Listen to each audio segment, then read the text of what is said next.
So, did Cassandra Clare pull it off yet again? Hello, fellow book nerds. This is Gabby, and today we're going to talk about The Sword Catcher by Cassandra Clare. If you've not heard of Sword Catcher, it's Cassandra Clare's first adult book. Cassandra Clare is the author of Shadowhunters series, of course, so quite a prolific author. So I feel like a lot of people were curious to see what she's gonna write that's outside of this world. Yeah, this is a brand new fantasy, brand new world, brand new characters. This is quite a big venture. Obviously, it's adult. I was quite excited for it. I've seen Cassandra Clare, I think, at last year's YALC, which is Young Adult Literature Convention, I think, which is hosted in London. It's hosted like alongside Comic-Con, and I saw Cassandra Clare there. She was talking about her last book in her last hours, is it called? Series? The one she just finished. And she also said she had a new book coming, which is brand new information for me. And the way she was talking about it got me really excited. I don't even remember what she actually said, but I remember just thinking, that's really cool that she's trying something new, she's doing something new, even though she's not even finished with the Shadowhunters yet. There's still one more series to go. It's nice to see she's like flexing the muscle somewhere else. And honestly, it's really impressive how much she can write. I'm really excited to have read it, and I want to talk to you about it because I have very mixed feelings, I guess. Like there's positives, there's negatives, and I want to talk about it. So big chunk of the review will be spoiler free, just gonna tell you my general thoughts, do not want to spoil this for you, and then we're gonna have a segment where I just took spoilers, because there's also some things I just really want to talk to you guys about. So let's get into it. There's always gonna be chapter headers down below, so you can skip around if there's a specific section you're interested in, but let's kick it off. So let's start with a little bit of a synopsis, and then we're going to jump into the review. So Swordcatcher is a high fantasy adult.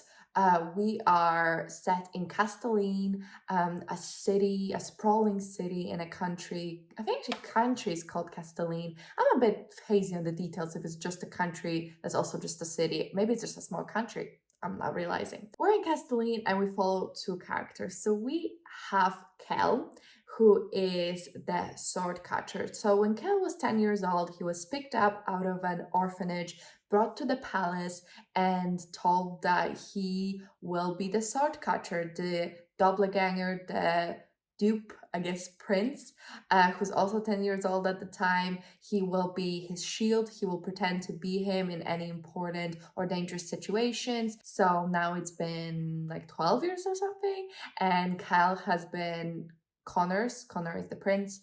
He's been his sword catcher, his brother almost. They are very close. Everyone thinks that Kel is his cousin, but he's actually his sword catcher and doppelganger. So that's one perspective that we follow. And then we follow Lynn.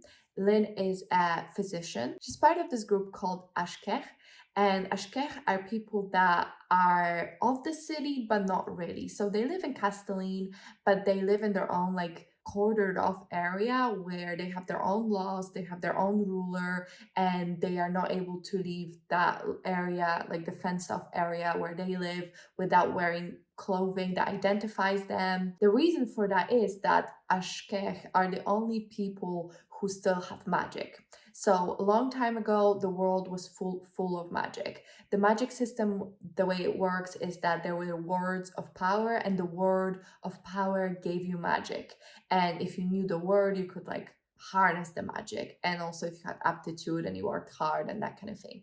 So that's how you used to get magic. But there was a big war because there were these sorcerer kings who used to leech off normal people to get power and become basically gods. And one of the sorcerer queens stood up and rose up against them, and she was the queen and now is the goddess of the Ashkech people.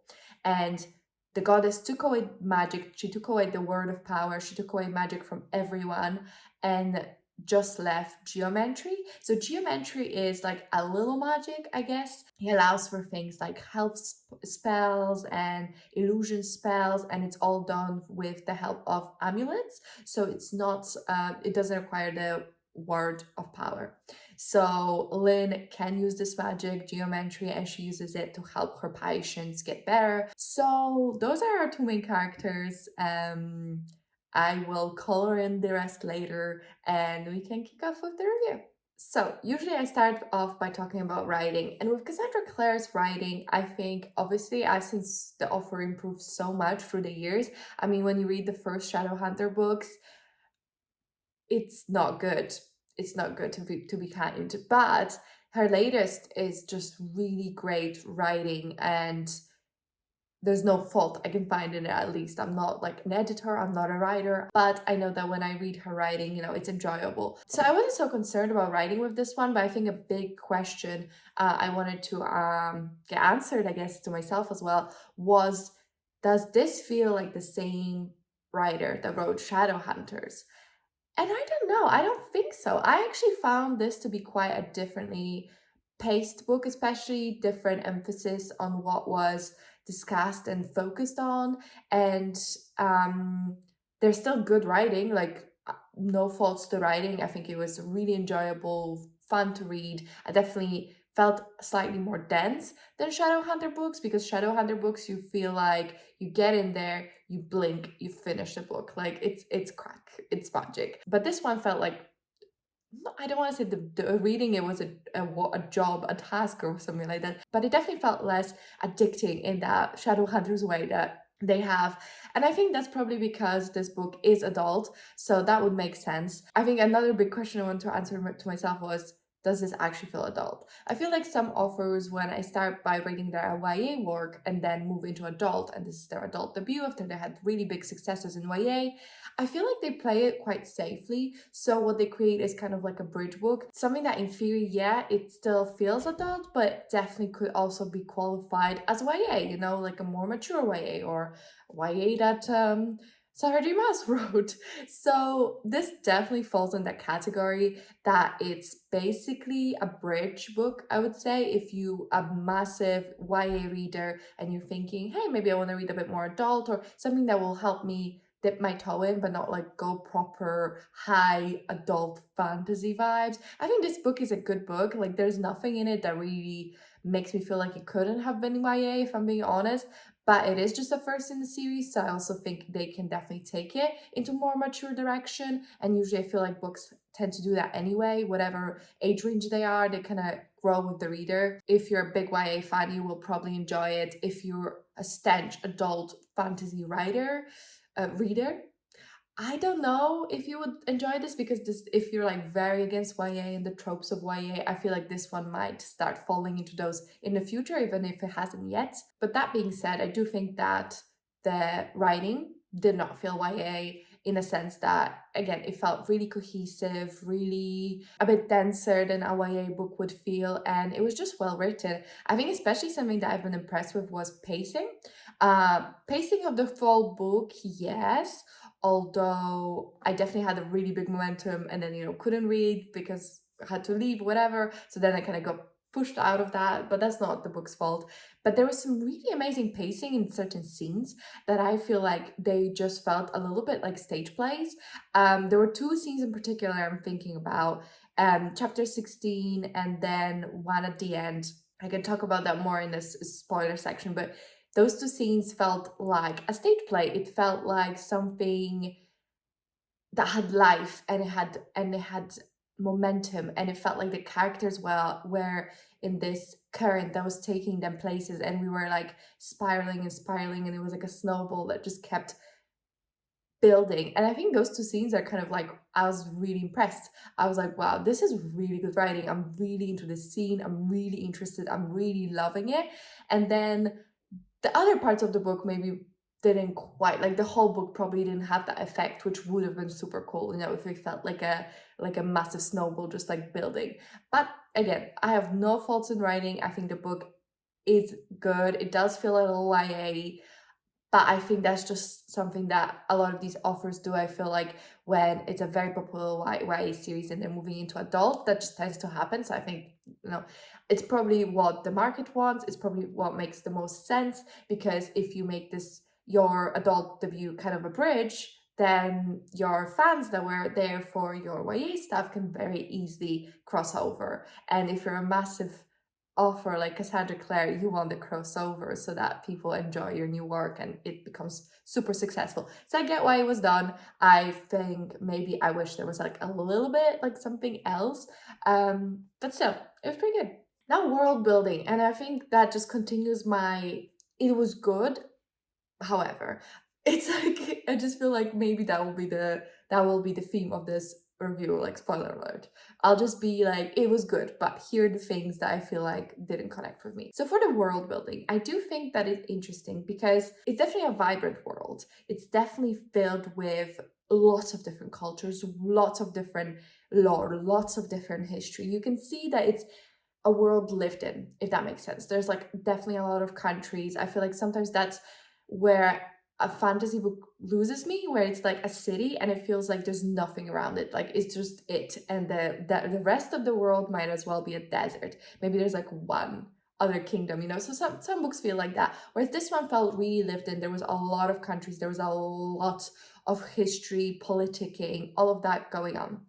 My one concern though, and my one, I guess, question, critique, like what do you think about it, would be that, I mean, the author definitely borrowed from a lot of different cultures. It felt like, each country was a mishmash of cultures of the real world and an allegory for the real world. And to the point where it kind of felt so mishmash, so like mixed up and borrowed and taken, and this one's borrowed and taken. It became this hodgepodge of stuff. It just felt like a lot. I didn't feel like I truly understood what each culture was like. So there were points where like I could understand it if I assigned it to a real world example. So I think there's a country that's called like Hindu or something. So obviously you're thinking India, there's like Yeomsong. So you're thinking, okay, Korea. So if you think about it like that, it does feel like manageable and understandable. But at the same time, I feel like there wasn't enough job done to like define the cultures, because there were just too many of them. Somehow all of these, God knows how many countries, they all live in the city, and the city is just such a mishmash. Like it feels like modern day London, where there's like lots of different cultures and lots of different people, and maybe that was the intention. But I feel like something that was taken away was Castellan's identity and their own culture. I feel like everyone was so vibrant around them that I really didn't understand what Castellan's culture was, if that makes sense. Maybe it was meant to just feel like a European, English-ish city, and that's fine. It just felt a little bit like the Castellan, that was like the put like basic fantasy name here, city, and it felt like a little like that, whereas the world around it was almost too much. So Lynn is Ashker, which means people who wait, and they're peoples who had a country, they got exiled from that country, and now they live around the globe, in other cities, other countries, and kind of have a culture all on their own, but live within other countries. And the description of them definitely felt very reminiscent of, Jewish people. And I think it's actually quite an interesting part of the book. I think it was executed really well with how the Ashkech community differs within other countries, like how their experience differ living in other nations, how they are being treated. All of that is actually really interesting, and I'm super curious to see where it's going in the future as well. But when it comes to world building that's like magic, I think that was pretty well explained. I find it really fascinating, the whole concept of geometry and then the magic that they lost. It's all super fascinating, so I like that part. I think that was described really well. That actually made me feel like I understand the world, I know what's happening. So that bit I have no complaints with. I think that aspect of the world building was really good. Let's talk about plot. So like I said, our main characters are Lynn and Kel, and they kind of cross their paths because the city is kind of starting to become a bit tumultuous. There's a lot going on, actually. There's like so many players. It's quite a political intrigue book. I would say politics have a very big role to play. There's this persona called the Ragpicker King, who is the king of the criminal underworld. And then we have obviously the normal king. So we kind of follow Kel as he's trying to make sure that there's no threat to the crown, because he loves Connor, who's the prince. He wants to support him. He wants to make sure nothing bad happens to him. And at some point, Lynn's and Kel's paths meet. I will say that it took a very long time for the two perspectives to intercept, and I was really curious about throughout the whole book, like, is this a romance? It's what's happening? Because, Cassandra Clare, very, very famous for her romances. I think with Cassandra Clare, the relationships between her characters and her characters, 100% the strongest suit of any of her book. So I thought this would be way more romance heavy, but I think part of this whole adult classification maybe is the focus more on politics and the world, and each of our characters have very separate lives. So it was interesting to see them intersect and interact, and how that relationship went along was really interesting and not what I expected. I kept thinking, it's gonna be Claire and Jace all over again, like beautiful love story like that. But it was definitely very different and a different focus. But the plot as a plot I found really interesting. I think we're set in this city and country that's prosperous right now, but you can just feel the unrest brewing, and you can feel the wheels spinning. It felt definitely like this was a setup book, in the sense that we see the world as is, and we see it on its way to being changed dramatically. And I'm sure the future books, however many there are, will be way more focused on, the change, whereas this book just set up, put out characters from their status quo, from their day-to-day. It put them in a place where in the next books they will be taking out of that. So that was really interesting. I enjoyed it. I enjoyed all the political bits. I enjoyed finding out more about the world around them, and kind of like the political diplomacy and that kind of stuff. Like, I found those chapters really interesting. I will say that there's the underworld feels maybe a little underbaked, whereas it was quite like a big part of it. But I can talk about that more in the spoiler section. So yeah, I was actually quite entertained. I think the last bit of the book was really interesting, because I kept thinking like, what is gonna happen and things like that. And it was all set up well. And like I said, the whole book I think had really good pacing, because I didn't feel bored. I felt like we were learning new things as we get to know the characters, and it was all really enjoyable. All right, let's talk about characters. Okay, so I feel like Cassandra Clare, her strongest suit, like I already said, are the characters. And was it the case in this one? I don't know. I don't know, because I don't know if I know them that well. Well, I do. Okay, that's not fair. I definitely know the two POV characters very well. I feel like I understand Lynn. She's another ginger-haired protagonist of Cassandra Clare's books. Like, I think with her books, you're not allowed to have a different hair color. If you want to be the most important person in the book, you have to be ginger, which, good thing for me. I mean, obviously this is fake, but I don't think her ginger hair is real either, so it's fine. I do really like Lynn. I think she's a very solid character. I really understood her motivations, where she was coming from, what she wanted, her personality. Like, it all really shined, and I felt like I knew her really well. I'm curious to see where this is going, because she took some actions at the end that I'm left a little bit baffled by. I feel like the person that we knew wouldn't necessarily do those things, but we'll see. It's an interesting angle to take for sure.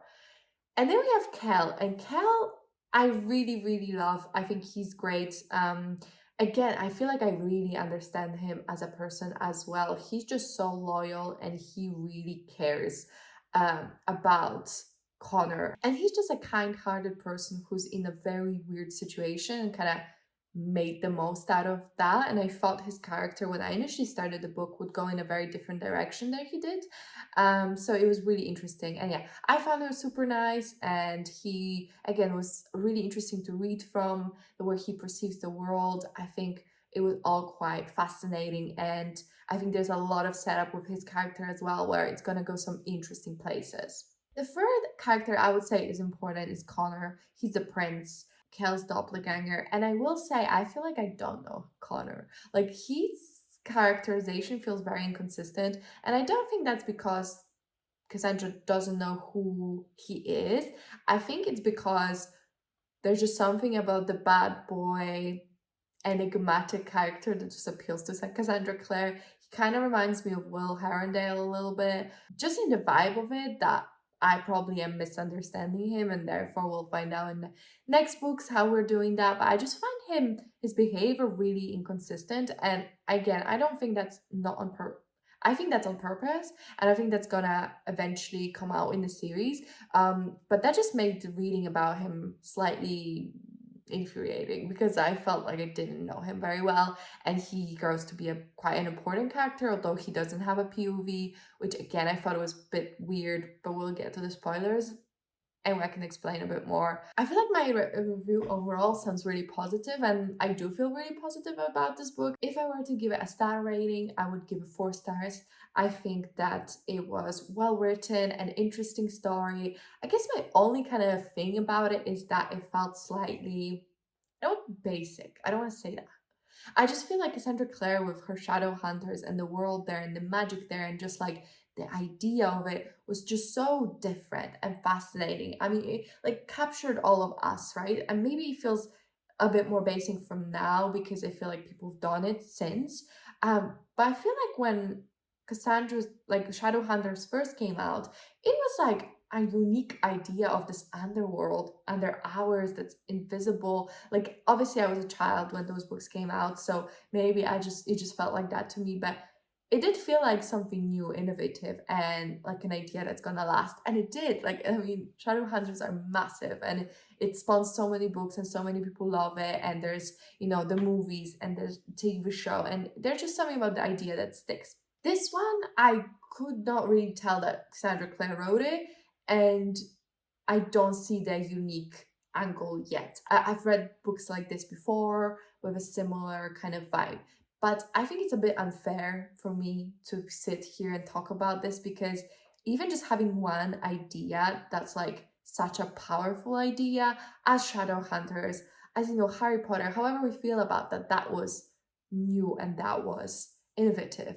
And Game of Thrones, you know, like when you have that idea that just like hits so hard, it's hard to do that twice. So I think just the fact that this is as interesting as it is, as well written as it is, and that I want more is a really good thing. And I don't want to like be bringing this book down because I actually really like it. I think it was a really solid book one. I just wasn't, you know, blown away by it, I guess is what I want to say. Like I enjoyed it all. I can feel that it's a setup and I can see how I could enjoy further books. I don't think this will make it onto my list of like all-time favorite books or anything, but I would recommend it if you really enjoy Cassandra Clare, if you're looking for a YA adult bridge. I think this book does that really well. If you're looking for interesting characters, I think this book has it as well. Again, maybe not quite as complex and different and whatever as her Shadowhunters books are, but those books have so many characters, whereas this, I feel like we only really get 3 properly. So yeah, overall I would give 4 stars, and it's a positive review. I'm glad I read it. It wasn't like a chore or anything. I don't have massive gripes. I do have some things I wanted to talk about, obviously, considering how long this review is gonna be. I didn't even get to spoilers yet. But yeah, if you've not read the book, let me know if I made you want to read it. Do you think I'm making sense? But yeah, come back when you read it because now we're gonna talk about spoilers, and I hope you enjoyed the book if you do pick it up. All right, so spoiler talk starting in 1, 2, 3. Let's go. There's a massive amount of spoilers I want to talk about, but I definitely do feel like the relationship of Lynn and Connor is something fascinating and I'm really curious to see.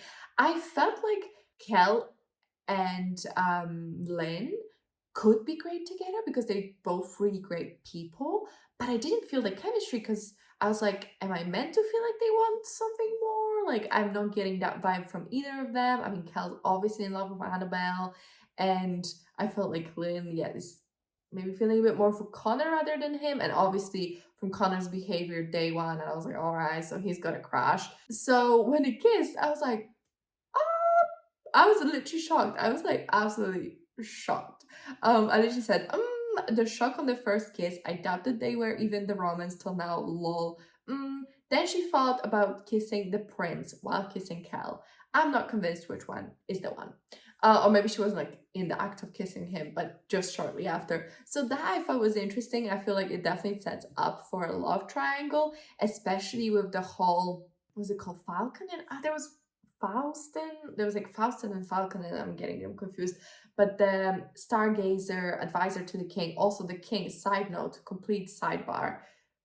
Doesn't the king's story kind of feel like a Bridgerton spin-off Charlotte show that felt like super reminiscent? Anyway, so the stargazing, future-seeing advisor, he told Kel, when Kel was pretending to be Connor, that Connor and Kel would be at odds because Kel took something from Connor that he really wanted. And I'm like, I feel like the obvious conclusion to draw here would be Lynn, because Kel did seem really bothered for a split second there when he was in his room after the party, and then Connor was sleeping with the curtains drawn, and he saw like red hair peek out and realized he was with a woman, and he fought Lynn, and he said something like his heart stopped, and he was like shocked. And turned out it wasn't Lynn, it was Sila. But also weird for Connor to be like, hey Sila, you slept with Kel, but I want to sleep with you now, so come to a room we share and do it there. That's just bizarre. But there's a lot of bizarre things Connor does. So he was definitely bothered, and he seemed really, really bothered, like outsizedly bothered to how he seems to feel about Lynn. So I don't know. I like it either way. I like them as platonic besties. I like them as a couple. I just think it's a weird choice to make Kel and Lynn POV characters, but not Connor. Because again, I don't understand Connor. I don't really know what he's about. I feel like he's a different person to Lynn. He's a different person to Kel. He's a different person in every interaction we have. And I know that's the point, but it's really hard to care for him when you're like, I don't really know who this man is. And he makes some weird choices. I know he's like super codependent with Kel, and we're meant to see it as a nice thing, but I don't think it is. I feel like eventually we'll see that it's not also benevolent and nice. I just feel like he's a man in power. Even, was it Vivienne, the guard to the little girl Louisa who he was engaged to, was like, I've never known a prince to change his heart. I've never known a prince to have a heart to be changed. And I don't know, maybe that's, like a red herring, whatever, but it feels a little bit like Connor, fundamentally, because of the amount of power he holds, I don't know how much empathy he can have, because if the whole world literally does revolve around you, you're gonna be inherently selfish. So I can be convinced about Connor. I definitely felt the chemistry. I felt it was really interesting how they were there was like so much chemistry between them, and there was really a lot of like desire from both of them, and obviously they made out, but I just feel like long term I don't see it working. So yeah, I found the whole relationship between Kel and Connor super fascinating. I really want to read more about that. Overall, the whole thing seems really messy, and I feel like there's a love triangle in their future, so I just hope it's executed well, because again, I feel like an adult book, maybe I don't want to read about some basic love triangle. At least make it super interesting. I thought Connor was, I totally did not like see, I just had such trouble seeing where this is going, that at some point, like towards the end, where we like had the party scene and Connor was gone, I thought they were gonna like blow up not the ships, but like part of a city or something, and Connor was gonna be killed, and they were gonna make Kel like be Connor for the rest of his life, or obviously not for the rest of his life, but foreseeable future, or that was the plan. And I was like, oh my god, that's super interesting. And like maybe I don't know, we had this whole thing with Connor going on, but then he doesn't even survive. But he did. So super interesting, super excited to see where it's going. I think it's gonna be a good time. But then the two scenes that I found really fun were chapter 16, where all the stuff went down with the engagement, and we find out that the king promised Connor's hand to one country. Connor already signed a marriage treaty with another country. I found that scene to be super interesting, fascinating, so fast-paced, so like, oh, whoa, whoa, who's saying what? It was like so interesting. And another scene I really loved was in the final bit where Kel is pretending to be Connor because Connor decided not to show up to the party, and he like enters, and there's the amount of people that are like vying for his attention, are like pulling him away on these sad sidebars and talking to him. I just found that super overwhelming, but in a really good way. It just made you feel like you were thrust into this like super overwhelming situation. And it really made me empathize with Connor and how much is going on, how much people want from him, how they expect him to fix everything, how much badgering there is. So actually now I'm thinking about it, that was a very effective way of endearing me to Connor, because by putting Kel in Connor's shoes and making, obviously he's been there before, but to me it felt like as a prince we were like pulled to one thing, pulled, and everyone wanted something, and there was such a dynamic scene. It makes you feel empathetic because that's tiring. I was tired and overwhelmed, so if I was the person that was being done to, I would be even more tired and overwhelmed. So yeah, that was really well done. I really loved those two scenes. I thought they were really fun. And we have some exciting things coming up in book 2, I think. Definitely the relationship of Kel and Connor. I think it's not gonna be all sunshines and rainbows, as we've been told many times. I feel like definitely I'm looking forward to seeing the disillusion of that, because I feel like that's going to be really interesting and messy. I'm curious where this whole Lynn is the goddess thing is going on. I mean, I wrote down Lynn equals goddess, clothed in flesh quote from those little books.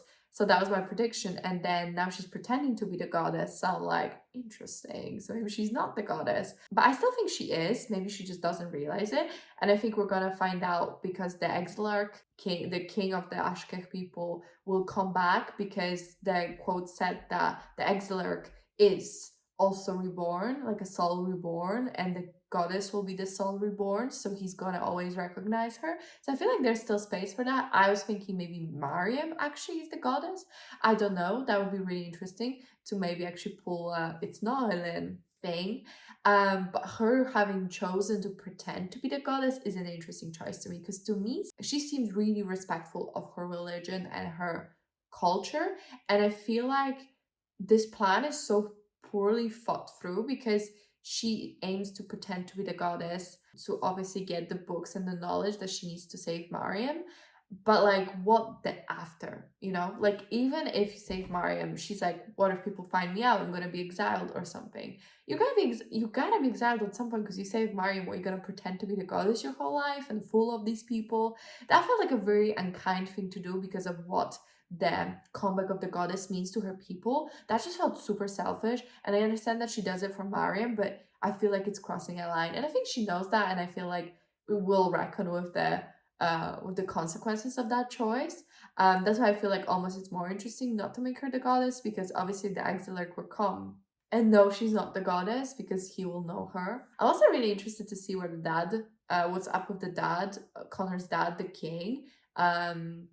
What's his name, Malcolm or something? Because it's weird how he could just like grab like a sword with his bare hand, and he seems incredibly strong. I'm not actually convinced he's crazy, because we're meant to think that he's losing his mind, but I don't feel like he actually is. I don't know. I feel like this was his whole thing was very strange to me, because I was obviously thought where we were gonna go is gonna be kind of like, you know, in Lord of the Rings, in the second one, where there's that really old king, and he has that advisor that's actually on the dark side, and he's like whispering into his ears, and the king becomes this like mummified thing, and the evil advisor is like in charge. I thought that's kind of the dynamic we were gonna have with the guy who sees things in the stars and the king.